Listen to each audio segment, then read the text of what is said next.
سننا چاہتے ہیں؟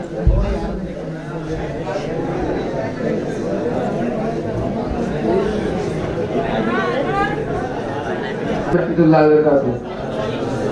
معاذ اللہ بار معاذ اللہ، نبی پاک صلی اللہ علیہ وآلہ وسلم کو علم غیب نہیں تھا۔ اس پر دلیل ایک مرتبہ نبی کریم صلی اللہ علیہ وآلہ وسلم ایک نکاح کی مجلس میں جاتے ہیں تو انصار کی چھوٹی چھوٹی بچیاں دف بجا کر گیت گاتی ہیں، تو اس میں سے ایک بچی کہتی ہے کہ ہم میں ایسے نبی ہیں موجود ہیں جو کل کی خبر رکھتے ہیں۔ تو نبی کونین نے فرمایا کہ تم جو پہلے اشعار پڑھ رہی تھی وہی پڑھو، وہی بہتر ہے۔ نبی کریم نے فرمایا جو پہلے پڑھ رہی تھی وہی پڑھو، وہی بہتر ہے۔ اس کا مطلب یہ ہے کہ نبی پاک کو علم غیب نہیں تھا، اس لیے کہ اگر نبی پاک کو علم غیب تھا تو انکار کیوں کیا، اور اگر علم غیب ہے تو یہ اللہ کی نعمت ہے۔ اور اللہ قرآن میں فرماتا ہے وَإِذْ تَعَذَّنَ رَبُّكُمْ لَئِنْ شَكَرْتُمْ لَأَزِيدَنَّكُمْ وَلَئِنْ كَفَرْتُمْ إِنَّ عَذَابِي لَشَدِيدٌ۔ اگر تمہارے رب کا فیصلہ آ چکا کہ اگر تم میرا شکریہ ادا کرو گے کسی نعمت کے ملنے پر تو میں تمہیں اور زیادہ دوں گا، اور اگر ناشکری کرو گے تو بے شک میرا عذاب بہت سخت ہے۔ تو اگر نبی کریم کو علم تھا تو پھر انکار کیوں؟ یا تو تھا نہیں۔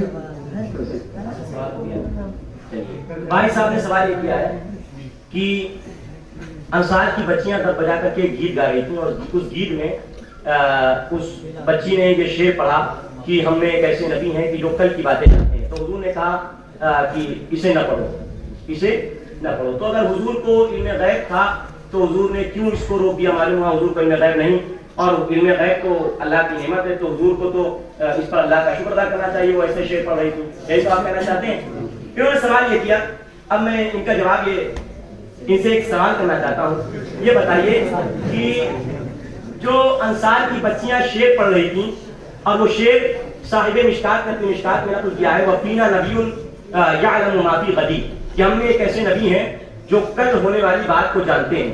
تو بتائیے یہ شعر جو انصار کی بچیاں پڑھ رہی تھیں یہ ان کا خود کا بنایا ہوا تھا یا کسی کافر اور مسلمان کا بنایا ہوا تھا؟ لازم سی بات ہے کہ یہ شعر وہ خود بچیوں نے بنا کے تو نہیں پڑھا تھا، یقیناً وہ شعر کسی کافر کا بھی نہیں ہوگا، کیونکہ کافر نبی کو نبی مانتے ہی نہیں تھے۔ پتہ چلا وہ شعر کسی صحابی کا ہوگا تو پتہ چلا صحابی کا یہ عقیدہ تھا ہم میں ایک ایسے نبی ہیں جو خیر جانتے ہیں۔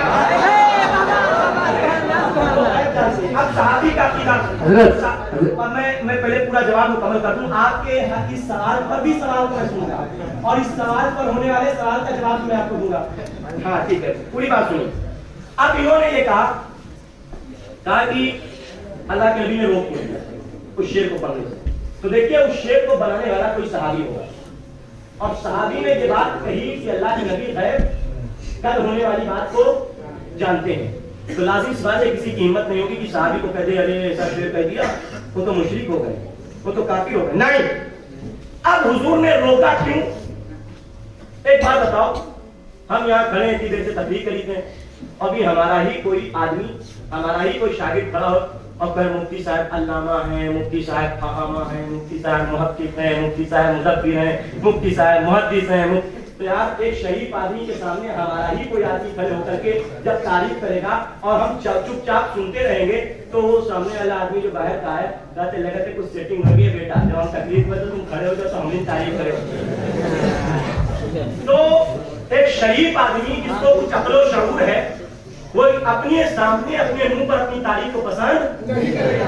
حضور علیہ الصلوۃ والتسلیم نے شعر میں جو منع فرمایا تھا اے بچیوں تمہیں یہ شعر نہیں پڑھنا ہے، تو اس کی وجہ یہ تھی کہ حضور اپنے منہ پر اپنی تعریف عاجزی اور انکساری کے طور پر پسند نہیں فرما رہے تھے، کسی بنیاد پر منع فرما دیا۔ اس کا ایک جواب اچھا ہم وہابی تو ہیں الحمدللہ سنی ہیں اور صحابی کے ماننے والے ہیں، تو آؤ ذرا اس کا جواب ہم اپنے سلف صالحین کے عقیدے کے مطابق اس کا کیا جواب ہے۔ مرقات شرح مشکات میں علامہ علی قاری رحمۃ اللہ علیہ نے اسی حدیث کے ماتحت یہ بات نقل کی ہے کہ حضور نے جو یہاں پر منع فرمایا تھا اس لیے منع نہیں کیا تھا کہ حضور کو کل کی بات نہیں معلوم ہے، حضور کو کل کی بات نہیں معلوم ہے اس لیے منع نہیں کیا تھا،